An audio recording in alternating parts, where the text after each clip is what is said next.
بسم الله الرحمن الرحيم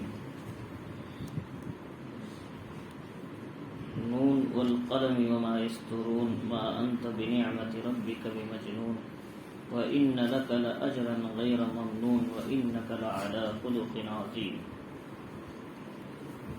شروع کرتا ہوں اللہ کے نام سے جو بڑا مہربان نہایت رحم والا ہے. یہ سورت القلم ہے اور یہ سورت مکی ہے. اس کے اندر 52 آیتیں ہیں، 50 پر 2 آیتیں. وَهِيَ اثْنَتَانِ وَخَمْسُونَ آیَةً وَفِيهَا رُکوعان، اور اس میں 2 رکوع ہے.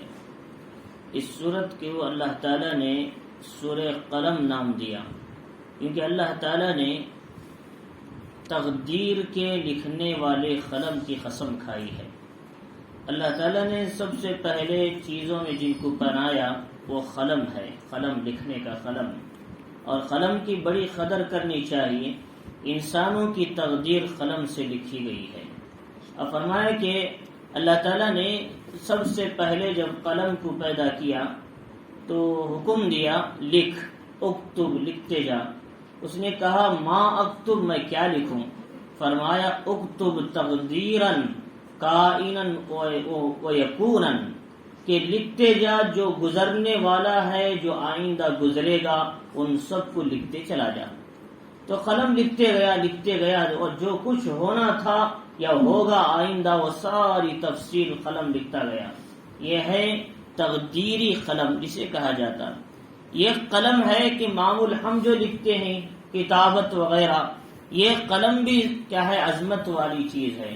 اس سے کلام لکھا جاتا ہے، اس سے حدیث لکھی جاتی ہے، اس سے قرآن لکھا جاتا ہے، اس سے دیگر زبانیں لکھی جاتی ہیں، اور اس سے کیا ہے گواہیوں میں لکھا جاتا ہے، آپسی لین دین میں لکھا جاتا ہے، قرضوں میں لکھا جاتا ہے. تو قلم ایک ایسی چیز ہے، اللہ نے اس قلم کے بارے میں فرمایا کہ کیا ہے، علم بالقلم، ہم نے انسان کو قلم سے سکھایا تعلیم. اللہ فرمائی ہم نے انسان کو جو تعلیم سکھائی وہ قلم سے سکھائی. تو وہ قلم انسانوں کا عام قلم ہے، لیکن یہ قلم یہاں اس آیت سے مراد وہ یہ کہ وہ قلم ہے جو اللہ نے تقدیری قلم جو لکھا تھا. اور دونوں کا مرتبہ ایک ہے. چاہے اس آیت میں وہ قلم مراد لو جو تقدیر لکھا تھا سب سے پہلے، یا پھر عام قلم، جو بھی قلم ہو جو جس کے اندر کیا ہے لکھا جاتا ہے، وہ قلم کی عظمت بہت ہی ضروری ہے. تو چنانچہ اللہ رب العزت نے فرمایا نون والقلم وما یسطرون، قسم ہے قلم کی اور اس کی جو اسے لکھتے ہیں. تو اللہ رب العزت نے آگے فرمایا ما انت بنعمت ربک بمجنون، آپ کے پروردگار کے فضل سے آپ دیوانے نہیں ہیں. لوگ آپ کو دیوانہ کہتے تھے، مجنون کہتے تھے. اللہ نے کہا کہ جو نبی دین کی بات بتا رہے ہیں، تمہیں سیدھا راستہ دکھا رہے ہیں اور عقل اور سمجھداری سے تمہیں سمجھا رہے ہیں، تم اسے مجنون کہتے ہیں، تم اسے دیوانگی کہتے ہیں. دیوانگی تو تمہاری ہے، تمہارے سامنے عقل نہیں. قرآن صاف ہے، احکام صاف ہے، شریعت صاف ہے، نبی صاف ہیں، سارے احکام قرآن کی شکل میں تمہاری عربی زبان میں اتر رہے ہیں، پھر بھی تمہارے اندر عقل نہیں ہے. عربوں سے اللہ کہہ رہے ہیں کہ لہذا عقل تمہارے اندر نہیں ہے، تم دیوانے ہو، لیکن نبی تو دیوانے نہیں ہیں. نبی اللہ رب العزت نے عقل کا اعلیٰ حصہ جب دیا ہے، اس لیے کہ انسان کی عقل جہاں ختم ہوتی ہے وہاں اللہ کی وحی شروع ہوتی ہے، اور محمد الرسول اللہ صلی اللہ علیہ وسلم پر تو وحی اترتی ہے، اس کی تو عقل کامل ہوگی. تو لہذا اللہ رب العزت نے نبی پاک علیہ السلام کو عقل کامل عطا کیا تھا، تو آپ دیوانے کیسے ہوں گے؟ فرمایا تو قرآن مجید نے کہا کہ وما انت بنعمت ربک بمجنون، آپ اپنے رب کی نعمت سے آپ دیوانے نہیں ہیں. دوسری جگہ اللہ نے فرمایا آپ کے ساتھی دیوانے نہیں ہیں. وما انت بصاحبکم بمجنون، آپ کے ساتھی دیوانے نہیں. انہ لقول رسول کریم، یہ اللہ کے طرف سے آنے والے معزز فرشتے کا لایا ہوا کلام ہے، جبریل امین کا. ذی قوت عند ذی العرش مکین، قوت والا ہے عرش والے کے نزدیک، یعنی جو مضبوط فرشتہ ہے. اس فرشتے کی طاقت اور قوت کا اندازہ اس سے لگا سکتے ہیں. قوم لوط کی بستیوں کو زمین سے آسمان تک اٹھایا اور اندر پٹک دیا. اس فرشتے کی طاقت کیسی ہوگی؟ تو اللہ رب العزت فرما رہی ذی قوت عند ذی العرش مکین مطاع ثم امین، اور اطاعت والا ہے، اور جس کی اطاعت کی جاتی ہے آسمانوں میں فرشتے اس کی اطاعت کرتے ہیں. اور فرمایا ثم امین، بھی یہ امانت دار بھی ہے. یہ کلام لانے والا فرشتہ کہ اس سے کوئی چھین لے، اس سے کوئی گڑبڑ کر لے، کسی کی ہمت اور طاقت نہیں ہو سکتی. یہ امانت داری کے ساتھ کلام لا کر پہنچایا ہے، اور یہ کلام اللہ کے معزز فرشتے کا لایا ہوا ہے. کس پر اترا؟ نزل به الروح الامین، اور جس کو روح الامین لے کر آئے کہ کہا ہے نزل علی محمد صلی اللہ علیہ وسلم پر یہ کلام اترا ہے. تو چنانچہ اللہ رب العزت نے یہ فرمایا کہ آپ کے ساتھی دیوالی نہیں. وَإِنَّ لَكَ لَأَجْرًا غَيْرَ مَمْنُونَ، اللہ آپ کو ایسا اجر دے گا کہ کبھی ختم نہیں ہوگا، کہ بے انتہا اجر اللہ آپ کو دینے والا ہے. اس اجر کی کوئی اینڈ اور کوئی انتہا نہیں ہے. غیر ممنون کہتے ہیں جس کا کوئی بدلہ نہیں دیا جا سکتا. ایسا اجر اللہ تمہیں عطا کریں گے. تو اللہ کے نبی علیہ الصلوۃ والسلام واحد شخص ہے اللہ نے یہ لفظ اپنے نبی کو بیان کیا، ورنہ کتنے انبیاء ہیں ان کے لیے یہ اصول نہیں. وہ سب انبیاء آتے تھے کہ یا قوم لا اسألکم علیہ اجرا ان اجریہ الا علی اللہ، اے میری قوم میں تم سے اس پر اجر نہیں مانگتا، میرا اجر اللہ کے ذمہ ہے. یہ نبی کہتے تھے، لیکن اللہ خود کہہ رہے نبی ہم آپ کو ایسا اجر دیں گے جس کا کوئی انتہا نہیں ہے. یہ محمد الرسول اللہ صلی اللہ علیہ وسلم کی فضیلت اور آپ کی اکملیت کی طرف اشارہ ہے. اور فرمایا وَإِنَّكَ لَعَلَىٰ خُلُقٍ عَظِيمٍ، آپ اخلاق کے بلند درجے پر فائز ہیں، اخلاق کے عظیم درجے پر فائز ہیں. اسی لیے محمد الرسول اللہ صلی اللہ علیہ وسلم نے فرمایا کیا میں تم کو بتاؤں کہ سب سے زیادہ چیز تمہیں جنت میں لے جانے والی کون سی ہے؟ فرمایا کہ وہ یہ ہے کہ اچھے اخلاق بناؤ. فرمایا جس کے اخلاق اچھے ہیں وہ جنت میں سب سے پہلے جائے گا، اور جنت میں لے جانے والا عمل اچھے اخلاق ہیں. اور آدمی اچھے اخلاق کے ذریعے رات بھر کھڑے ہونے والے کا، دن بھر روزہ رکھنے والے کا ثواب پا لیتا ہے. اللہ کے نبی علیہ الصلوۃ والسلام نے فرمایا، حضرت عائشہ صدیقہ رضی اللہ تعالیٰ عنہ سے پوچھا نبی کے اخلاق کیا تھے؟ فرمایا کان خلقہ القرآن، قرآن پڑھو یہ نبی کے اخلاق ہے. قرآن پڑھی اس میں نبی کے اخلاق ملتے ہیں. تو لہذا قرآن ہی اخلاق ہے.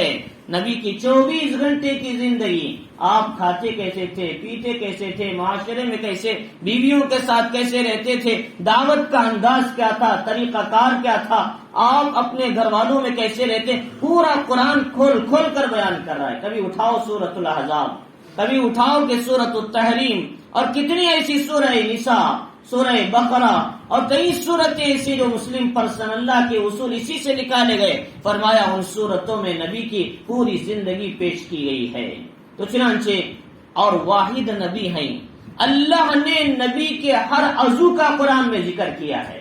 آپ کے پیٹھ کا ذکر، آپ کے ہاتھ کا ذکر، آپ کے کیا ہے چہرے کا ذکر، آپ کی زبان کا ذکر، اللہ نے ہر جز کا ذکر کیا ہے نبی کے. تو چنانچہ اللہ رب العزت فرما رہے ہیں آپ اخلاق کے بلند درجے پر فائز ہیں. اخلاق کی 3 قسمیں ہیں، اخلاق کریمہ، اخلاق عظیمہ، کیا اخلاق حسنہ. 3 قسمیں اخلاق کی. اخلاق حسنہ یہ ہے ایک آدمی کسی کو تکلیف دیتا ہے، مارتا ہے، اس کا بدلہ اس سے لیا جاتا ہے، اتنا اس سے زیادہ نہیں ہے. صرف کسی کو تکلیف دیا، مثلا ایک آدمی نے کسی کے دانت توڑ دیے، شریعت حکم کہتی ہے تم بھی اس کا ایک دانت توڑو، اس لیے کہ برابری ہے. ایسا نہ سمجھو موقع ملا تو 2 کے بجائے 4 دانت توڑو، ایسا نہیں.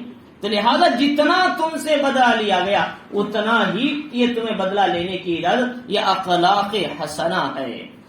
اور دوسرا ہے اخلاق کریمہ، اس نے توڑ دیا، اس نے مار دیا، لیکن چلو بھائی میں نے معاف کر دیا، تم سے بدلہ نہیں لیتا میں. یہ اخلاق کریمہ ہے.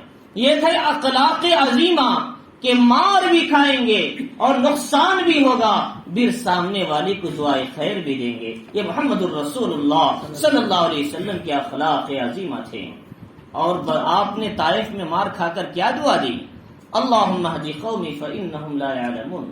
اے اللہ میری قوم کو ہدایت دے، وہ نہیں جانتی، اگر جانتی تو مجھے مار مار کر اسے میرے جسم کو خون سے رنگین نہ بناتی۔ آپ کے جسم خون سے رنگین بن چکا تھا، آپ کے پیروں میں خون گڈھا بن چکا تھا، پیر نکل نہیں رہے تھے جوتے میں سے، آپ اتنا مار کھائے تھے طائف کے میدان میں گہرے شریر لڑکوں سے، وہاں کے لوگوں سے۔ احد میں آپ کے دندان ٹوٹ گئے اور کڑیاں ادھر چڑ گئی اور آپ گڑھے میں جا کر گر گئے۔ آپ نے کیا کہا؟ اللہم اغفر لقومی فانہم لا یعلمون، اللہ میری قوم کو بخش دے، اگر میرے ساتھ مجھے جانتی تو میرے ساتھ ایسا سلوک نہ کرتی۔ یہ تھے مار کھا کر دعائیں دینا، یہ محمد الرسول اللہ صلی اللہ علیہ وسلم کے اخلاق عظیمہ تھے۔ تو اسی کو قرآن کہتا ہے وَإِنَّكَ لَعَلَىٰ خُلُقٍ عَظِيمٍ، آپ اخلاق کے بلند درجے پر، عظیم درجے پر فائز تھے۔ فرمایا فَسَتُبْصِرُ وَيُبْصِرُونَ، تم بھی دیکھتے رہو اور یہ لوگ بھی دیکھیں گے کہ یہ اگر تمہارے ساتھ برا بھلا کر رہے ہیں، قیامت کے دن ان کو بھی پتا چلے گا، یا دنیا ہی میں ان کافروں کو اس کا انجام معلوم ہوگا۔ بِأَيِّكُمُ الْمَفْتُونُ، کون فتنے میں پڑنے والا ہے تم میں، کون نقصان میں ہے، تم یا پھر یہ نافرمان لوگ؟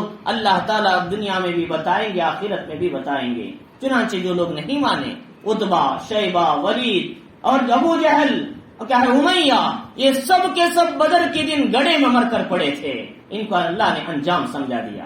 فرمایا نبی کے نہ ماننے والے، نبی کے ساتھ نقصان پہنچانے والے اور نبی کے مقابلے میں آنے والے، دیکھو بِأَيِّكُمُ الْمَفْتُونُ، کون فتنے میں پڑنے والا ہے، کون آزمائش میں، کون نقصان میں ہوگا۔ فرما رہے ان ربک هو عالم بمن ضل عن سبیلی وهو عالم بالمعتدین، آپ کا پروردگار یہ جانتا ہے کون سیدھے راستے سے بھٹکا ہوا ہے۔ اللہ جانتے ہیں، لیکن پھر بھی انسان کو ڈھیل دیتے ہیں۔ کیوں دیتے ہیں؟ تاکہ انسان ابھی سدھرے، عمر ابھی باقی ہے اس کی، آج سدھر جائے، کل سدھر جائے، پرسوں سدھر جائے، لیکن انسان سدھرنے کا نام ہی نہ لے تو فرمایا ختم اللہ علی قلوبہم وعلی سمعہم وعلی ابصارہم غشاوہ، اللہ ان کے دلوں پر پردہ کا ہے مہر لگا دیں گے، اور ان کے کانوں پر، ان کے آنکھوں پر پھر وہ ہدایت کو کبھی دیکھ نہیں سکیں گے۔ فرمایا یہ آخری درجہ ہے، اللہ تعالیٰ اس کے سینے پر مہر لگا دیتے ہیں جب وہ سدھرنے کا نام نہیں لیتا۔ فرمایا وَهُوَ عَالِمٌ بِالْمُعْتَدِينَ، اللہ تعالیٰ یہ بھی جانتے ہیں کون ہدایت یافتہ ہے، کون ہدایت والا ہے، وہ بھی جانتے ہیں، کون گمراہی پہ جا رہا ہے وہ بھی جانتے ہیں، گمراہی پہ جانے والے کو موقع دیتے ہیں، ہدایت پہ رہنے والے کو اور ہدایت کی طرف کھینچتے ہیں، اس کے اعمال کی اصلاح کرتے ہیں، اس کے دل کو منور کرتے ہیں، اسے اللہ والوں کی اولین فہرست میں شامل فرماتے ہیں۔ اور فرمایا فَلَا تُطِعِ الْمُكَذِّبِينَ، اور آپ جھٹلانے والوں کی، نافرمانوں کی اطاعت مت کیجیے۔ اَوَدُّوا لَوْ تُدْهِنُ فَيُدْهِنُونَ، یہ لوگ چاہتے ہیں کہ آپ ذرا ان کے پاس کمپرومائز ہو جائیں، ذرا جھک جائیں، وہ بھی تمہارے پاس ذرا جھک جائیں گے۔ تم ان کے بتوں کو ذرا برا بھلا بولنا کم کر لو گے تو وہ بھی تمہارے خداؤں کو برا بھلا بولنا کم کر لیں گے، یا پھر یہ کہ تم ذرا ان کی طرف جھک جاؤ گے بت پرستی کی طرف، پھر وہ تمہاری طرف ذرا جھکیں گے۔ فرمایا کبھی ایسا نہ ہونا، ذرہ برابر بھی کبھی شرک اور گناہ، نافرمانی اور بدعت کی طرف نہ جھکنا، ورنہ بھی اللہ کی طرف سے بڑی پکڑ آئے گی۔ اللہ تعالیٰ فرما رہے ہیں کہ انسان خصوصاً واعظین، خصوصاً اہل علم جاننے والے ان حضرات کو چاہیے کہ مداہنت کا راستہ اختیار مت کریں۔ مداہنت کسے بولتے ہیں؟ بھئی اگر مہمان ہیں ہمارے، میرے کیا رشتے دار ہیں، اگر نہیں گئے تو کیا سمجھیں گے وہ، اس لیے ذرا شریعت کو چھوڑ کر ان کی طرف جھک جائیں گے آج، اور کہیں نہیں گئے میرے دوست ہیں، اور دعوت کیا ہے بدعت کی ہے، اگر نہیں گئے تو لوگ میرا دوست کیا سمجھے گا، ذرا جھک جائیں گے وہاں۔ فرمایا یہ جھکنا اللہ تعالیٰ فرما رہی ہے ایسا کام ہرگز مت کرو، ورنہ پھر کبھی بھی تم اس بات کی تبلیغ اور دعوت اور اس کی نصیحت تم نہیں کر سکو گے۔ جس چیز کو تم نے خود کر لیا اس کی نصیحت دوسرے کو کیسے کرو گے؟ پہلے تم بچو گے اس سے، اور دوسرے کو نصیحت کرنا تمہارے پاس پاور ہوگا۔ تو لہٰذا اسی لیے انبیاء اکرام علیہ الصلوۃ والسلام کو اللہ ایسے کام نہیں کراتے تھے، اس لیے کہ اگر وہ کر لیں گے تو قوم کیسے مانے گی؟ وہ پوچھیں گے تم خود کر رہے ہو کہ تم دوسروں کو کیسے بتاؤ؟ فرمایا اس لیے ہم خود پہلے رکنا ہے۔ ہاں رشتے دار ذرا ناراض ہوتے ہیں، لیکن ناراضگی اللہ کو ناراض کر کے اگر ان کو راضی کریں گے، ایک نہ ایک دن اللہ بھی ناراض تو ہو گئے، یہ بھی تمہارے ناراض ہو جائیں گے۔ لیکن اگر تم نے اللہ کو راضی کر کے ان کو ناراض کیا، 1 مہینے کے بعد، 1 سال کے بعد، 10 سال کے بعد ان کے دل میں وہ الارم مارے گا کہ ایک بولنے والا صحیح بولا تھا، آج مجھے اسی دن سدھرنا تھا، لیکن کم از کم اب تو سدھرنا چاہیے۔ وہ احساس آئے گا، لیکن وہ اس لیے کہ احساس آنے کے لیے آدمی کبھی بھی نہ جھکے غلط بات کے سامنے۔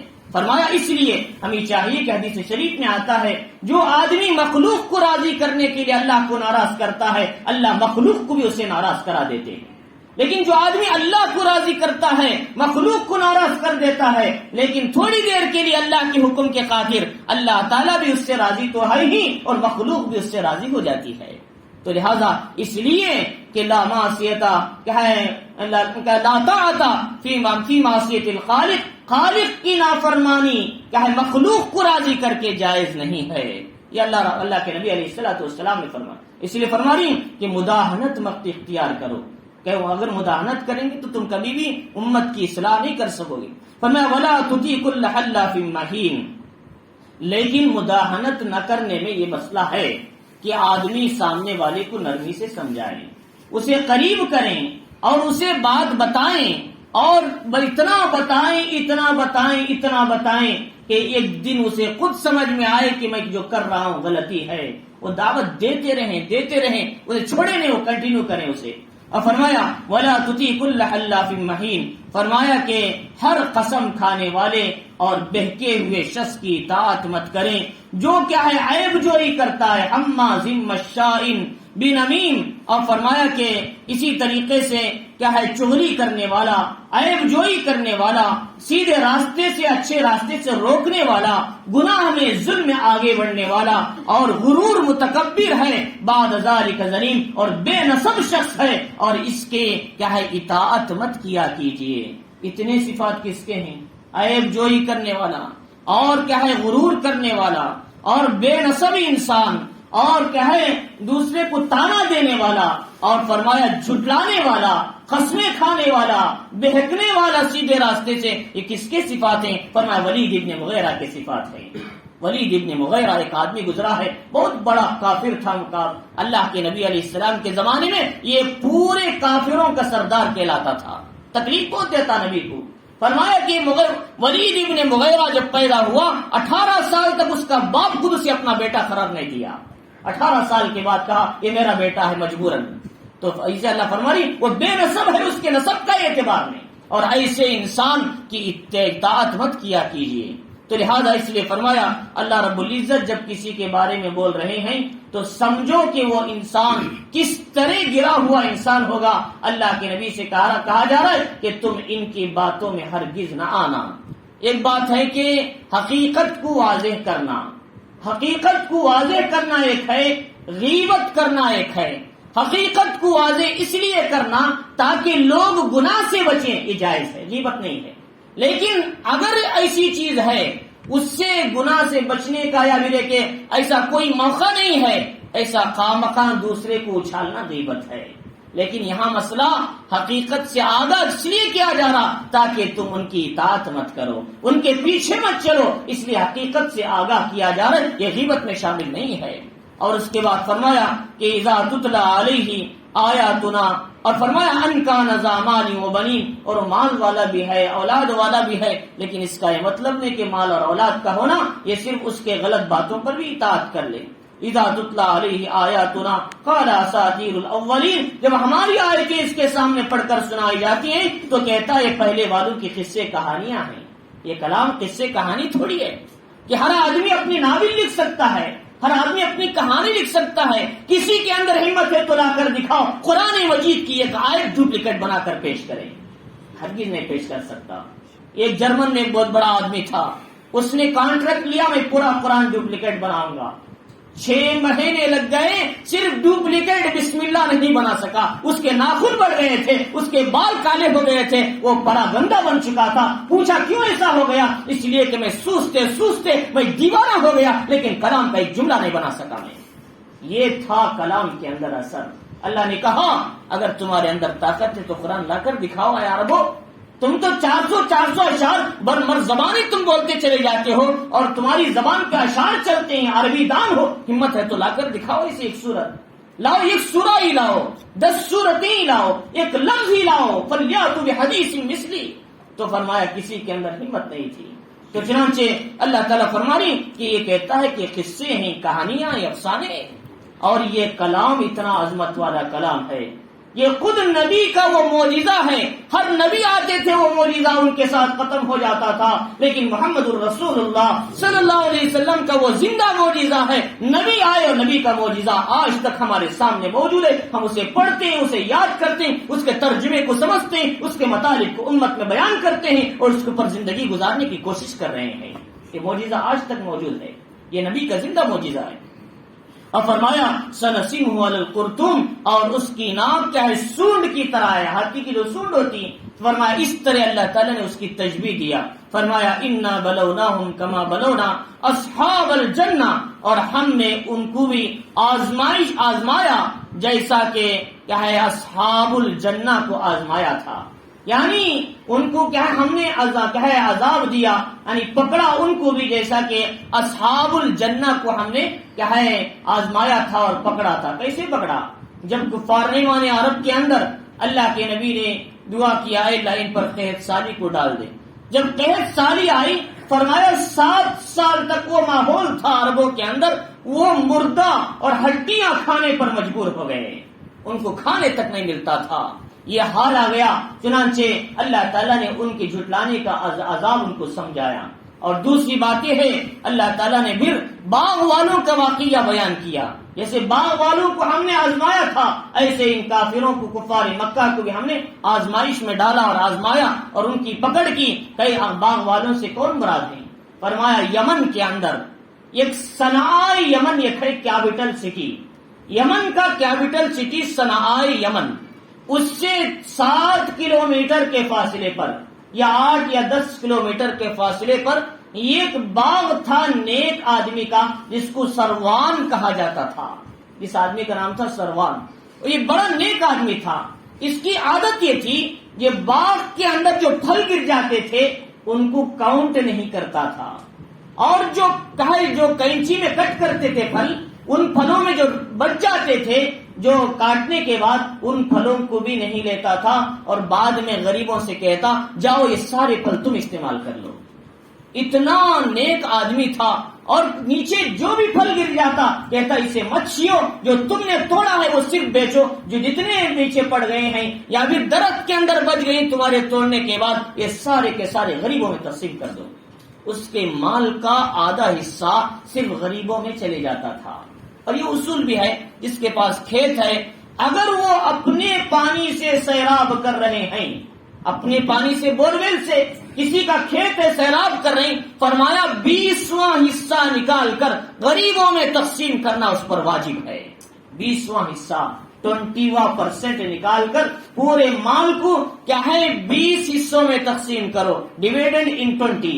فرمایا تقسیم کرنے کے بعد یہ 20واں حصہ ایک نکلتا، اسے خدا کے راستے میں صرف کر دو۔ یہ ہے اصول باغات کے زکات کے۔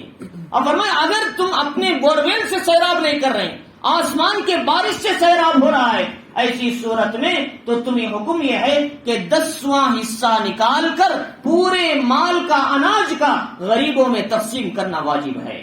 پورے ڈیویڈنڈ ان 10 تو 10 میں تقسیم کرو۔ فرمایا ان میں سے آخری ایک حصہ جو 10واں حصہ ہے اسے نکال کر غریبوں میں تقسیم کرو۔ اگر نہیں کرو گے تو اللہ عذاب۔ باغ والوں کا واقعہ سنا رہی ہیں۔ باغ والے کیا کر رہے تھے؟ باپ جب تک تھا غریبوں میں تقسیم کرتا تھا، کھلاتا تھا، غریب آتے تھے خوش ہوتے تھے، دعائیں دیتے تھے، اس کا باغ پھلتا تھا اور پھولتا تھا۔ باپ چلے گیا، بیٹے آ گئے، 3 بیٹے، اور بیٹوں نے سوچا یہ ہمارا باپ تو بڑا بیوقوف نکلا ہے، اس نے غریبوں کی اتنا کھلایا، اگر وہ بچاتا تو ہماری اولاد کو کام آ جاتا۔ تو چنانچہ آج ہم ایسا کریں گے کہ رات میں جلدی اٹھ کر یہ باغ کے پھل توڑ دیں گے، تاکہ موقع ہی نہ ملے کہ ہمارے پاس کوئی مسکین آئے، کوئی غریب آئے، اسے پتہ ہی نہ چلے۔ چنانچہ اس ارادے سے وہ لوگ نکلے باغ کی طرف، رات ہی میں ارادہ کرے، رات کو سو گئے۔ اللہ تعالیٰ نے رات میں کیا ہے ایک آگ کی ہوا کو بھیجا، پورے باغ کو جلا کر راکھ کر دیا۔ اور جب صبح میں یہ لوگ گئے پھل توڑنے کے لیے جلدی جلدی، تو دیکھا تو یہ باغ ان کو کٹی ہوئی کھیتی کی طرح نظر آ رہا تھا۔ انہوں نے سوچا شاید ہم راستہ بھول گئے، کوئی دوسرے باغ کی طرف آ گئے، چلو دیکھیں گے۔ ذرا غور کیا تو پتا چلا بلکہ بدبخت ہو چکے تھے، نافرمان ہو گئے تھے، اللہ کی پکڑ ان پر آئی تھی۔ ان کو احساس ہوا ہم غریبوں سے راستہ روک لیا، اللہ نے ہمارے سارے باغ کو ختم کر دیا۔ لہذا غریبوں سے کبھی راستہ مت روکو، غریبوں کو دیا کرو، اللہ تعالیٰ مالوں میں برکت دیتے ہیں۔ جو غریبوں سے راستہ روکتے ہیں اللہ تعالیٰ اپنے راستے کے آنے والے بے شمار دروازوں میں سے تمام دروازوں کو بند کر دیتے ہیں، انسان مصیبتوں میں پڑ جاتا ہے۔ تو فرمایا اللہ رب العزت نے کہ باغ والوں کا واقعہ سنو، اذ اقسموا لیصرمنها مصبحین، انہوں نے قسم کھائی کہ صبح ہی جلدی تہجد کے وقت میں ہم اٹھ کر باغ کو کاٹ دیں گے اندھیرے میں، تاکہ لوگوں کو پتہ نہ چلے 5 بجے ہی، اور جب 8-9 بج جائے گا تو کہیں مسافرین آئیں گے، فقیر آئیں گے، مسکین آئیں گے، ان کو دینا پڑے گا۔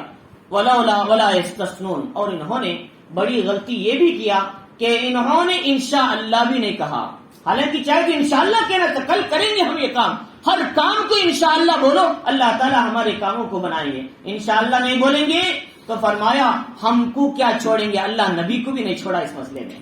فرمایا نبی سے بھی کہا، نبی تم کیسے کہہ سکتے ہو کل میں مسئلہ بتاؤں گا، یہ بات بتاؤں گا، تو 15 دن تک وہی بند ہو گئی۔ پھر 15 دن کے بعد حکام آئے اور اس تفصیل کو بتایا، فرمایا اگر تمہیں کوئی بات کل کے دن کے لیے بولنا ہے نبی الا ان یشاء اللہ، اللہ کی مشیت کے ساتھ جوڑ کر کہو انشاءاللہ میں کل یہ کام کروں گا، انشاءاللہ میں کل یہ بتاؤں گا، انشاءاللہ کل یہ کام میں سفر پہ جاؤں گا، یہ انشاءاللہ کو جوڑ لو آئندہ فیوچر کے لیے، حال کے لیے نہیں۔ انشاءاللہ اب میں کرتا ہوں نہیں، آئندہ فیوچر کے لیے، انشاءاللہ میں کر دیا، وہ ماضی کے لیے نہیں، پاسٹ کے لیے نہیں، وہ فیوچر کے لیے۔ تو فرمایا کہ آئندہ تم کوئی بات کرو اس کے لیے تم انشاءاللہ جوڑو، اللہ تعالیٰ تمہارے کاموں کو بنائیں گے۔ تو چنانچہ انہوں نے انشاءاللہ بھی نہیں کہا، ولا یستثنون فطاف علیہا طائف من ربکم نائمون، وہ سوئے ہوئے تھے، اللہ کا عذاب آیا، پوری کھیتی کو تباہ کر دیا۔ فرمایا فاصبحت کالصریم، وہ صبح اٹھے تو دیکھا کہ صبح میں ایسے ہو گیا تھا جیسے کٹی ہوئی کھیتی تھی۔ سرما یسرم، سرمن کے معنی آتے ہیں کٹ جانا یا کھیتی کا کٹا ہوا نظر آنا۔ فرمایا فتنادوا مصبحین، اور وہ صبح میں اٹھے تو لہذا چلو آواز لگائی، چلو جلدی جلدی جا کر ہم پھل توڑنا ہے۔ ابھی اپنے گھر میں ہی یہ لوگ رات کو اللہ تعالیٰ نے تباہ کر دیا، ان کی نیتوں کو دیکھ کر، اللہ انسانوں کی نیتوں کو دیکھ کر فیصلہ کرتے ہیں۔ انا عند ظن عبدی، میں اپنے بندے کے گمان کے ساتھ ہوتا ہوں۔ اللہ تعالیٰ فرمانے میرا بندہ اچھا گمان کرتا ہے، اچھی بات کی یقین رکھتا ہے، اللہ تعالیٰ بھی اس کے لیے اچھے اعمال، اچھی امیدیں اور اس کے لیے بر لاتے ہیں۔ اگر غلط عقیدہ رکھتا ہے، اللہ سے غلط گمان رکھتا ہے، اللہ تعالیٰ اس کے ساتھ اس کی آزمائش کے لیے ویسے ہی فیصلے کرتے ہیں۔ اور فرمایا تو فتنادوا مصبحین، تو انہوں نے پکارا آواز میں، چلو بھائی باغ کے پھل کاٹنا ہے، ان اغدوا علی حرثکم ان کنتم صارمین، آؤ چلو جلدی جلدی کہ اپنے کھیتوں کی طرف اگر تم کیا ہے کاٹنے والے ہو پھلوں کو۔ فرمایا فانطلقوا وهم يتخافتون، آواز کیے بغیر چپکے چپکے لوگ جانے لگے، کہیں دوسروں کو پتہ نہ چلے۔ فرمایا اللہ يدخلن اليوم علیکم مسکین، آج ہمارے پاس کوئی مسکین نہیں آئے گا، ہم تو کاٹ کر لے چلے جائیں گے، کسی کو پتا بھی نہیں چلے گا۔ وغدوا علی حرد قادرین، اللہ کہتے ہیں یہ لوگ سمجھتے ہیں کہ آج ہم ان فقیروں کو مسکینوں کو روکنے پر قادر ہیں، لیکن ہم نے اس سے پہلے ان کے باغ کو تباہ کر چکا ہے۔ اللہ تعالیٰ فرمایا کہ اس کے بعد فلما رأوها قالوا انا لضالون، دیکھا تو سمجھا ہمارا راستہ بھٹکا ہوا ہے، شاید ہمارے کھیت کی طرف نہیں آئے، کوئی دوسروں کا کھیت کے پاس آ گئے۔ فرمایا بل نحن محرومون، جب غور کیا، تحقیق کیا، ان کا ہی کھیت تھا، ان کے ہی باغ تھا، پورا کا پورا تباہ ہو چکا تھا۔ فرمایا کہ بلکہ ہم ہی محروم ہیں، ہم ہی نافرمان تھے، ہم نے ہی ظلم کیا تھا، ہم کو چاہیے تو یہ تھا ایسا خیال نہ کرتے اور ایسی نیت ہم اپنی نیتوں کو نہ بدلتے تو ہمارے لیے بہت ہی فائدہ ہوتا۔ تو چنانچہ ہمیں چاہیے کہ زکوٰۃ بھی دینا ہے تو نیتوں کو بدل کر گڑبڑ نہ کریں۔ پورا سال ہمارے پاس مال رہتا ہے، کرنٹ سال آنے سے پہلے بعض لوگ زکوٰۃ سے بچنے کے لیے لے جا کر بینک میں رکھ دیتے ہیں تاکہ زکوٰۃ سے بچ جائیں۔ فرمایا یہ ہماری نیتوں کو اللہ نہیں دیکھ رہا ہے، ہمارے اعمال کو دیکھ رہا ہے، ہماری نیتوں کو دیکھ رہا ہے، اس لیے کہ بینک میں رکھ دیں گے، گروی رکھے ہوئے مال پر زکوٰۃ نہیں آتی۔ تو چنانچہ عین کریکٹ زکوٰۃ واجب ہونا ایک مہینہ ہے، لے جا کر بعض حضرات کیا ہے گروی لگانے اس پہ بینک میں رکھ دیتے ہیں، کہیں گروی رکھ دیتے ہیں، سمجھتے ہیں کہ مسئلہ تو علماء کو پوچھنا ہے، علماء تو مسئلہ بتا دیتے ہیں، گروی رکھے ہوئے مال پر زکوٰۃ نہیں، لہٰذا ہم زکوٰۃ بھی نہیں دیں گے، اسے چھٹکارا حاصل کر لیں۔ فرمایا اللہ نیتوں کو دیکھتا ہے، نیت کیسی ہے اللہ ویسے فیصلے کرتے ہیں، اللہ کہتے ہیں اچھی بات ہے، تو ہمارے ساتھ دھوکے کا کام کرتا ہے، ہم یہ تیرا مال تیرے پاس واپس آنے نہیں دیں گے، وہیں سے وہ عالم پڑ جائے گا، تیرے پاس تک آنے نہیں دیں گے۔ تو چنانچہ اس لیے فرمایا کہ ہمیں چاہیے کہ اپنی نیتوں کو درست کریں، زکات سے بچنے کے راستے اختیار مت کریں، صدقے سے بچنے کے راستے اختیار مت کریں، لہذا ہم اللہ کو حاضر ناظر سمجھ کر اپنے مالوں کا 40واں حصہ نکال کر 40% اپنے مالوں کی زکات ادا کیا کریں، ہمارا مال محفوظ ہوگا، ورنہ ہمارا مال اس کے اندر ختم ہو جائے گا، اچھے مال کو بھی لے کر وہ ڈوب جائے گا۔ تو چنانچہ اس کے بعد فرمایا اللہ رب العزت نے کہ وَالنَّحْنُ مَحْرُومٌ، بلکہ ہم ہی محروم تھے، ہماری نیتوں کو ہم نے خراب کر لیا تھا۔ قال اوسطهم الم اقل لكم لولا تسبحون، لیکن ان میں ایک نیک آدمی تھا، اوسطهم کے معنی درمیانہ ذہن رکھنے والا، نیک آدمی تھا، اس نے کہا کیا میں نے تم سے اللہ کی تسبیح کرنے کے لیے نہیں کہا تھا؟ یہ اللہ کی تسبیح کو اس سے کیا تعلق ہے؟ تسبیح تو عام کی جاتی، یہ تسبیح کا مطلب یہ ہے کہ وہ نصیحت کیا ان سے، کیا تم غریبوں کو اس لیے نہیں دے رہے تھے؟ اگر غریبوں کی دیں گے تو ہمارا کم ہو جائے گا، اللہ ہمارے مال میں برکت نہیں دے گا، یا ہمارے مال میں ترقی نہیں دے گا، یا ہمارا مال کم ہو جائے گا، اس نیت سے تم نے غریبوں کو نہیں دیا، اگر دیتے اللہ اس سے بھی بڑھ کر 7 درجے زیادہ تمہیں عطا کرتا، 10 درجے زیادہ دیتا۔ حدیث میں آتا ہے مثل الذین ينفقون اموالهم في سبيل الله كمثل حبة انبتت 7 سنابل في كل سنبلة 100 حبة والله يضاعف لمن يشاء والله سميع واسع علیم۔ اللہ تعالیٰ فرما رہی سورہ بقرہ کے اندر اللہ رب العزت نے فرمایا کہ دیکھو جو مال تم کیا ہے خرچ کرتے ہو اللہ کے راستے میں، جو مال خرچ کرتے ہو اللہ کے راستے میں، یہ جو مال ہے، جب یہ جیسے اس کی مثال ایسی ہے جیسے ایک آدمی ایک دانہ ڈالتا ہے زمین میں اور دانے سے ایک بڑا پودا نکلتا ہے، اس میں 7 بالیاں نکلتی ہیں، ایک چھوٹے چھوٹے پودے کے، اور ہر بالی میں 100 دانے نکلتے ہیں، تو کہتے ہوئے جب 7 بالیوں میں ہر بالی میں 100 دانے، تو 700 دانے اللہ تعالیٰ نے ایک دانے سے نکالا ہے۔ ایسے ہی تم 1 روپیہ اللہ کے راستے میں خرچ کرو گے، اللہ 700 روپے تمہیں عطا کرے گا۔ اور فرمایا واللہ یضاعف لمن یشاء، صرف 700 پر نہ بیٹھ جاؤ، اللہ تمہیں اس سے بھی زیادہ 7,000 7 لاکھ 7 کروڑ بھی دے سکتے ہیں، اللہ نے یہ بتایا۔ تو چنانچہ ہمیں چاہیے کہ ہمیں اللہ کے راستے میں خرچ کرنے سے بخیلی نہ کرے۔ اور فرمایا کہ اس نے کہا کہ میں نے تمہیں اس لیے نصیحت کر رہا ہوں، کیا تم اللہ تمہیں نہیں دے گا اس لیے تم رک گئے؟ فرمایا قالوا سبحان ربنا انا كنا ظالمین، سب نے اللہ کے سامنے توبہ کیا اور کہا اللہ کی ذات پاک ہے ہمارا پروردگار، ہم ہی ظلم کرنے والے تھے، لہذا آج سے ہم توبہ کرتے ہیں۔ ایک دوسرے کو ملامت کرنے لگے، فاقبل بعضهم على بعض يتلاومون، آپس میں ایک دوسرے کو ملامت کرے اور برا بھلا کہنے لگے، تم نے ایسا آئیڈیا کیوں دیا، ایسی نیتیں ہم نے کیوں خراب کیا، لہذا چلو اللہ کے سامنے سچی پکی توبہ کرتے ہیں۔ علماء نے لکھا ہے کہ حضرت عبداللہ ابن مسعود رضی اللہ تعالیٰ عنہ کی روایت ہے، ان کی توبہ کرنے کے بعد اللہ نے اسی باغ میں وہ پھل دیا، اس کا ایک انگور کا جو کونچا ہوتا تھا جو خچر پر اٹھایا جاتا تھا، اللہ نے اتنی برکت عطا فرمائی۔ ہمارے کونچے تو چھوٹے ہوتے ہیں، اللہ نے ایسا کونچا جو خچر پر اٹھایا جاتا تھا اتنا وزن ہوتا تھا۔ تو لہذا اللہ نیتوں کے صحیح کرنے پر اعمال میں ہمارے برکت کا، ہماری زندگی میں ہمارے مال میں بھی برکت عطا فرماتے ہیں۔ تو نیتیں صحیح بنانا ہے۔ تو اللہ رب العزت فرماری قالوا یا ویلنا انا كنا طاغین، انہوں نے کہا کہ ہائے افسوس ہم ہی سرکشی کرنے والے تھے، عسى ربنا ان يبدلنا خيرا منها، امید ہے کہ ہمارا پروردگار اس سے بھی بہتر ہمیں عطا کرے گا، انا الى ربنا راغبون، اب تو ہم اپنے رب کی طرف ہی رجوع ہوتے ہیں۔ سب کے سب رجوع کیا، توبہ کیا۔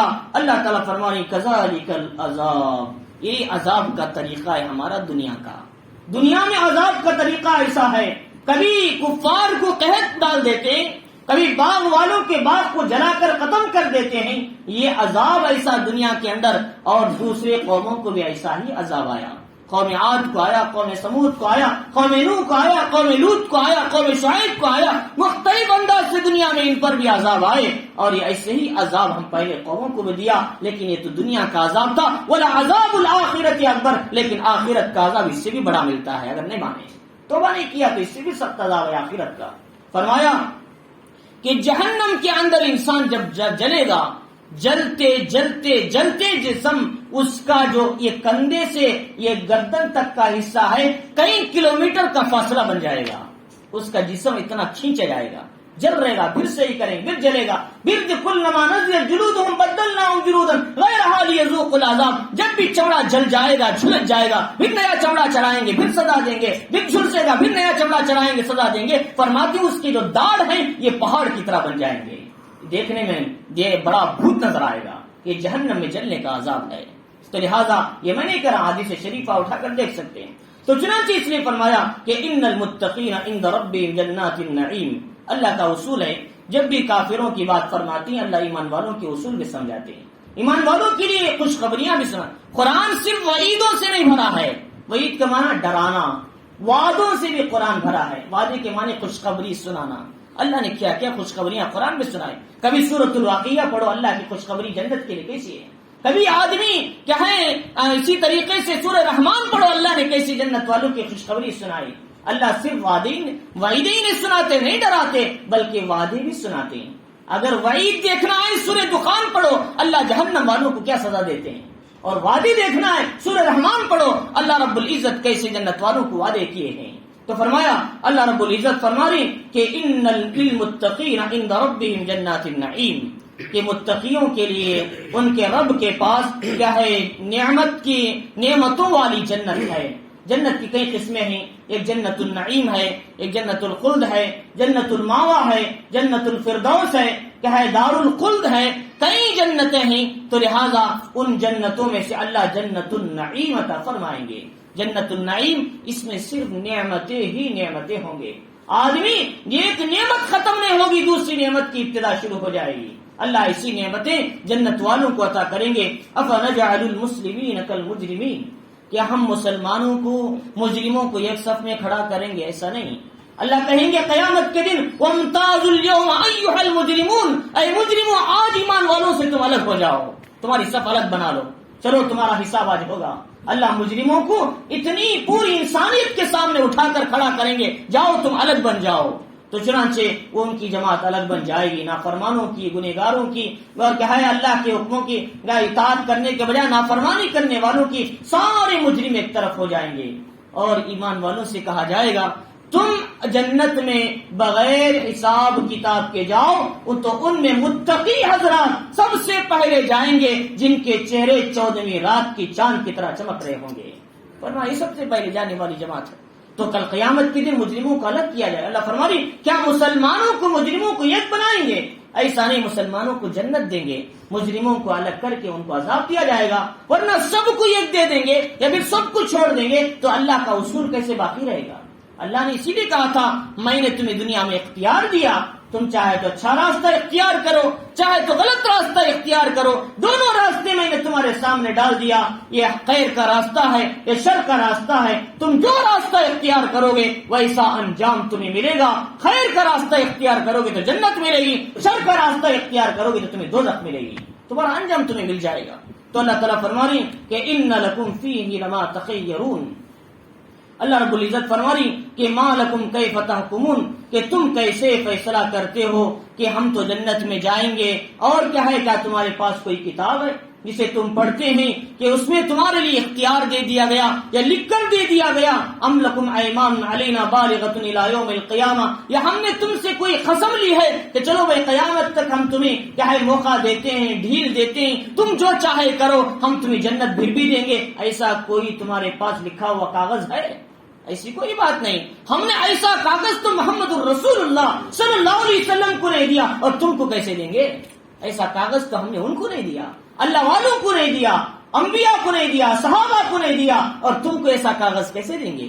یہ کاغذ تو کاغذ کا پروانہ اس آدمی کے اعمال نامے میں ملے گا جس کے اعمال نامے میں جس کے اعمال اچھے ہوں گے وہی اس کا پروانے کا کاغذ ہوگا. اسی لیے قرآن مجید فرمایا فَأَمَّا مَنْ أُوتِيَ كِتَابَهُ بِيَمِينِهِ فَيَقُولُ هَاؤُمُ اقْرَءُوا كِتَابِيَهْ إِنِّي ظَنَنتُ أَنِّي مُلَاقٍ حِسَابِيَهْ فَهُوَ فِي عِيشَةٍ رَاضِيَةٍ فِي جَنَّةٍ عَالِيَةٍ قُطُوفُهَا دَانِيَةٌ كُلُوا وَاشْرَبُوا هَنِيئًا بِمَا أَسْلَفْتُمْ فِي الْأَيَّامِ الْخَالِيَةِ. اللہ فرمائیں گے جب اس کے داہنے ہاتھ میں اعمال نامہ ملے گا، کامیاب ہوگا، لوگوں کو ایسے دکھائے گا دیکھو میرا رزلٹ کتنا اچھا نکلا ہے، اور پھر اسے کہیں گے بھائی جاؤ جنت میں داخل ہو جاؤ. پھل کھاؤ اور کیا ہے نعمتیں استعمال کرو، یہ کھاؤ اور پیو بغیر کسی حساب کے، بغیر کسی ہچکچاہٹ کے، کوئی تکلیف کے، یہ تمہارے پچھلے اعمال کا بدلہ ہے، اللہ فرمائیں گے۔ تو لہذا لیکن جس کے بائیں ہاتھ میں نام اعمال ملے گا، وَأَمَّا مَنْ أُوتِيَ كِتَابَهُ بِشِمَالِهِ فَيَقُولُ يَا لَيْتَنِي لَمْ أُوتَ كِتَابِيَهْ، وہ کہے گا کاش مجھے میرا نام اعمال نہ ملتا تو کتنا اچھا تھا۔ جیسے طالب علم کہتا ہے یہ لال نمبر کیوں لگائیں گے، اگر نہیں میرا نام ہی بھول جاتے تو کتنا اچھا تھا، یہ لال نمبر دیکھیں گے تو ہم یاد آ جاؤں گے بار بار۔ تو لہٰذا یہ میں پڑھنے کے زمانے میں ایسا ہوتا تھا، جو بڑا بورڈ لگتا تھا کچھ طلبہ فیل ہوتے ان کا لال نمبر لگتا تھا، بچے کہتے ہوئے لال نمبر ہی میرا نام بھول جاتے تو کتنا اچھا تھا۔ تو اس وقت انسان کہے گا کہ کاش مجھے کتاب نام عمل نہیں دیا جاتا تو کتنا اچھا تھا۔ اللہ کہیں گے اب نہیں چلتا، ہم کسی کے ریکارڈ کو نہیں بھولتے، ہمارا ریکارڈ بڑا مضبوط ہے۔ تمہارے پاس 50 سال کا ریکارڈ ہوگا، تمہارے پاس 100 سال کا ریکارڈ ہوگا، ہمارے پاس 50,000 سال نہیں 50 کروڑ کے ریکارڈ بھی ہمارے پاس موجود ہیں، پورے کے پورے نکال کر لائیں گے۔ ایک انسان کبھی بھی کسی وقت میں لا الہ الا اللہ اخلاص کے ساتھ بولا ہوگا اور انسان بھول چکا ہوگا، اللہ اسے یاد دلا کر کہیں گے جا تو ترازو میں تلوا لے اور اس کے بدلے تو جنت میں چلا جا۔ انسان بھول چکا ہوگا لیکن اللہ نہیں بھولتے، اللہ تعالیٰ کے یہاں بڑا نظام ہے۔ تو چنانچہ اللہ تعالیٰ فرما رہی کہ ایسی صورت میں کہ انسان کے پاس کوئی پروانہ ہے کہ ہم نے اسے لکھ کر دیا ہے، ان لکم لما تحکمون، کہ تمہارے لیے وہ جو تم فیصلہ کرتے ہو یا تم جو چاہتے ہو، سلہم ایہم بذالک زعیم، ان سے پوچھو اس کا ذمہ دار کون ہے، اس کا مدعی کون ہے، دعویٰ کرنے والا میں نے لکھ کر دیا ہے، ام لہم شرکا، کیا ان کے شرکا کہتے ہیں جو جن کو معبود ٹھہرا رہے ہیں، یہ پتھر کے جو بت ہیں، یہ جگہ درخت کے جو بنے ہوئے مورتیاں ہیں، کیا یہ ان کا ہے دعویٰ کرنے والے ہیں؟ فرمایا فلیاتوا بشرکائہم ان کانوا صادقین، اگر تو یہ دعویٰ کرتے ہیں کہ ہمارے بتوں نے، ہمارے معبودان باطلہ نے، یا جن کو ہم نے خدا سمجھا تھا انہوں نے دعویٰ کیا، لاؤ ان کو مجلس میں لا کر پیش کرو عدالت کے اندر۔ کہاں آئیں گے؟ ان کے اندر تو اٹھنے کی طاقت ہی نہیں، ان کے اندر تو مکھی جو بیٹھتی ہے ان کے سامنے رکھی ہوئی مٹھائیوں میں، ان مٹھائیوں پر جو مکھی بیٹھتی ہے اس کو اڑانے کی طاقت نہیں ہے کہ ان کی حاجتیں کہاں سے پورا کریں گے۔ اللہ فرما رہے ان یسلبهم الذباب شیئا لا یستنقذوه منه ضعف الطالب والمطلوب۔ اللہ تعالیٰ سورۃ الحج کے اندر فرما رہی یہ جس کے سامنے مٹھائیاں رکھتے ہیں یہ اس کو اٹھانے کی طاقت نہیں رکھتے، تو یہ مانگنے والا بھی کمزور ہے اور جس سے مانگ رہے وہ بھی کمزور ہے، دونوں کمزور ہیں، ان کے پیچھے کیوں دوڑ رہے ہیں؟ تو چنانچہ اللہ تعالیٰ فرما رہی کہ ام لہم شرکاء فلیاتوا بشرکائہم ان کانوا صادقین یوم یکشف عن ساق یدعون الی السجود فلا یستطیعون۔ اب یہ مسئلہ بہت اہم ہے۔ فرمایا قیامت کا دن ہوگا، اللہ تعالیٰ اپنی ساق کی تجلی فرمائیں گے۔ اب ہمیشہ فضائل اعمال میں کتابوں میں پڑھتے ہیں اللہ ساق کی تجلی فرمائیں گے۔ ساق کی تجلی کا مطلب یہ ہے اللہ تعالیٰ اپنی پنڈلی کا کپڑا ہٹائیں گے۔ اور اب یہ سوچنا کہ اللہ کی پنڈلی کیسی ہے، ہاتھ کیسا ہے، اللہ کیسے بیٹھتے ہیں، ابھی اس کے بارے میں بحث کرنے کی ضرورت ہے۔ اپنی شائن شان رہے گا تو اللہ تعالیٰ جب اپنی پنڈلی کا ساق ہٹائیں گے کپڑا تو جتنے جنتی ہوں گے وہ سب کے سب اللہ کے سامنے سجدے میں گر جائیں گے، اللہ کے اس حکم کے اور اللہ تعالیٰ کی اس کیا ہے اللہ تعالیٰ کی اس نور کی روشنی کے سامنے سجدے میں گر جائیں گے۔ لیکن دنیا میں جو نماز نہیں پڑھتے تھے یا نماز کے وقت میں جن کا سر وزن ہو جاتا تھا یا پھر اللہ کے حکم کی ان کے اندر کوئی حیثیت نہیں تھی، ہاں ان کے نزدیک مووی کی حیثیت تھی، ان کے نزدیک ٹی وی کی حیثیت تھی، ان کے نزدیک تجارت کی حیثیت تھی، ان کے اندر مال کی حیثیت تھی، ان کے اندر آرام کے نشے کی حیثیت تھی، لیکن اللہ کے حکم کی حیثیت نہیں تھی، ان کی کمر تختہ بن جائے گی، وہ جھک نہیں پائیں گے، سکھڑ جائیں گے۔ اللہ کہیں گے دیکھو یہ نافرمان ہے میرے، دنیا میں بھی نافرمانی کرتے تھے، آج بھی ان کی کمر کو تختہ میں نے بنایا تاکہ پوری انسانیت کے سامنے شرمندہ ہو جائے۔ تو چنانچہ قرآن مجید میں سورۃ المرسلات اٹھاؤ، محمد الرسول اللہ صلی اللہ علیہ وسلم سورۃ المرسلات مغرب کی نماز میں کبھی کبھی پڑھتے تھے، اس میں دیکھو اللہ نے کس کس طریقے سے جہنمیوں کے عذابات سمجھائے ہیں۔ فرمایا اللہ بار بار پوچھتے ہیں ویل للمکذبین، ویل للمکذبین، جھٹلانے والوں کے لیے دوزخ ہے، جھٹلانے والوں کے لیے جہنم ہے، اللہ بار بار پوچھتے ہیں اس کے لیے۔ وہاں فرمایا وَإِذَا قِيلَ لَهُمُ ارْكَعُوا لَا يَرْكَعُونَ، ان سے کہا جائے گا رکوع کرو بھائی، لیکن ان کی کمر تختہ بن جائے گی، وہ رکوع نہیں کر سکیں گے۔ اللہ تعالیٰ قرآن میں فرمائی، تو اللہ تعالیٰ فرمائی کہ جس دن ان کو سجدے کے لیے بلایا جائے گا ساخت کی تجلی ہوگی تو وہ سجدہ نہیں کر سکیں گے. خاشعۃ ابصارہم، ان کی آنکھیں جھکی ہوں گی اور ان پر ذلت چھائی ہوگی. وترہقہم ذلہ وقد كانوا يدعون الى السجود وهم سالمون، اور یہ دنیا میں سجدے کی طرف بلائے جاتے تھے، صحت مند تھے، قوت والے تھے، کوئی رکاوٹ نہیں تھی، کوئی عذر نہیں تھا، لیکن دنیا میں عذر کر دیتے تھے. اللہ فرمانی آج بھی ہم تمہاری کمر کو تختہ بنائیں گے تاکہ یہاں پر بھی کوئی عذر پیش نہ کر سکے. تو اللہ رب العزت فرمانی فذرنی ومن یکذب بہذا الحدیث، نبی آپ ان کے جھمیلوں میں نہ پڑیے، چھوڑ دیجئے ان کو، یہ جھٹلانے والے بات سے نہیں مانتے، میں ان کو دیکھ لیتا ہوں. سنستدرجهم من حيث لا يعلمون، اگر یہ ہدایت پر آتے ہیں تو ہدایت کا راستہ دیتا ہوں، نہیں آتے آہستہ کھینچتا ہوں، ایسے انداز سے پکڑتا ہوں، ان کی موت کب آتی ہے، ان پر اللہ کا عذاب کب آتا ہے ان کو پتہ بھی نہیں چلتا. اس طرح ہم ان کو تباہ کر دیتے ہیں. تو چنانچہ اللہ رب العزت نے فرمایا وَأُمْلِي لَهُمْ إِنَّ كَيْدِي مَتِينٌ، اور میں ان کو ڈھیل دیتا ہوں اور میرا مکر جو ہے یعنی میری تدبیر جو ہے بڑی مضبوط ہے. میری تدبیر کا کوئی اندازہ نہیں لگا سکتا، کس انداز سے میں انسانوں کو پکڑتا ہوں اس کا اندازہ انسان نہیں کر سکتا. ام تسألهم أجرا فهم من مغرم مثقلون، کیا آپ جانتے ہیں کہ آپ ان سے اجر مانگتے ہیں کہ وہ کہے وہ تاوان کے طور پر کہے ان پر وزن بن جائیں، آپ اجر بھی نہیں مانگتے، دین کی بات بتاتے ہیں تو پھر ان کو ماننے میں کیا مسئلہ ہے. ام عندهم الغیب فهم یکتبون، کیا ان کے پاس غیب کا کوئی کہے ایسی بات ہے جو وہ کہے لکھتے ہیں کہ اسے یاد کر لیے ہیں، یا ان کے پاس کوئی نوشتہ ہے جو غیب کی بات وہ جانتے ہیں. فاصبر لحکم ربک ولا تکن کصاحب الحوت، نبی اپنے رب کے لیے حکم، اپنے رب کے حکم پر صبر کیجئے اور صبر کے دامن کو مضبوط پکڑیے اور آپ صاحب حوت کی طرح نہ ہو جائیے. صاحب حوت کو اللہ تعالیٰ نے مثال کیوں لائی؟ حضرت یونس علیہ السلام کا واقعہ ہم نے اس سے پہلے بھی تفسیر میں پڑھا ہے. یونس علیہ السلام کو حکم تھا، ان کی قوم پر عذاب نہیں آیا تو انہوں نے سوچا کہ میرے قوم کی طرف جاؤں گا تو میں رسوا ہو جاؤں گا، لہذا وہ قوم کی طرف جانے کے بجائے وہ کشتی میں بیٹھ کر روم کی طرف چلے گئے. اللہ نے کہا کہ تم نے کیوں میرے حکم کو نہیں مانا، لہذا تم نے میرے حکم سے پہلے تم نے ہجرت کیوں کر لیا، جلدی کیوں کر لیا. اللہ یہ فرماری کہ جیسے یونس علیہ السلام نے جلدی کر دیا جانے میں، ملک چھوڑنے میں، نبی ایسا تم جلدی مت کیجئے بلکہ صبر کے ساتھ کام کرتے رہیے. فرمایا اذ نادى وهو مغزوم، جب کہ وہ پکارنے لگے جبکہ وہ کیا ہے کمزور ہو چکے تھے اور کیا ہے بہت ہی کیا ہے سخت حالت میں موجود تھے. فرمایا لولا ان تداركوا نعمة من ربي، اگر ان کے رب کی نعمت ان کو نہ ملتی، فضل نہ پہنچتا، لنبذ بالعراء وهو مذموم، بہت بری حالت میں وہ چٹیل میدان میں ایسے ہی پڑے رہتے. جب وہ مچھلی نے ان کو باہر ڈال دیا، اللہ نے کدو کے درخت کو وہاں پر پیدا کر دیا، بکری کو حکم دیا جاؤ انہیں دودھ پلاؤ، پھر اللہ تعالیٰ نے ان کو صحت عطا کیا. 40 دن مچھلی کے پیٹ میں تھی یونس علیہ السلام. فرمایا ایسا جلدی مت کرو نبی، آپ صبر سے کام لیجئے.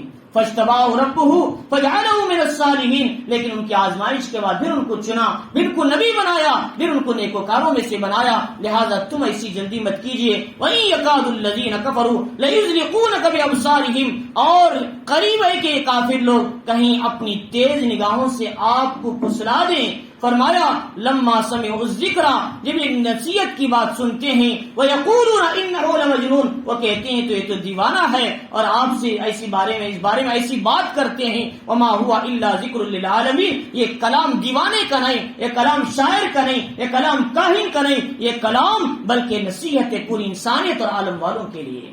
اللہ تعالیٰ نے فرمایا. تو یہ جو آخری کی آیت ہے وَإِن يَكَادُ الَّذِينَ كَفَرُوا لَيُزْلِقُونَكَ بِأَبْصَارِهِمْ لَمَّا سَمِعُوا الذِّكْرَ وَيَقُولُونَ إِنَّهُ لَمَجْنُونٌ وَمَا هُوَ إِلَّا ذِكْرٌ لِّلْعَالَمِينَ.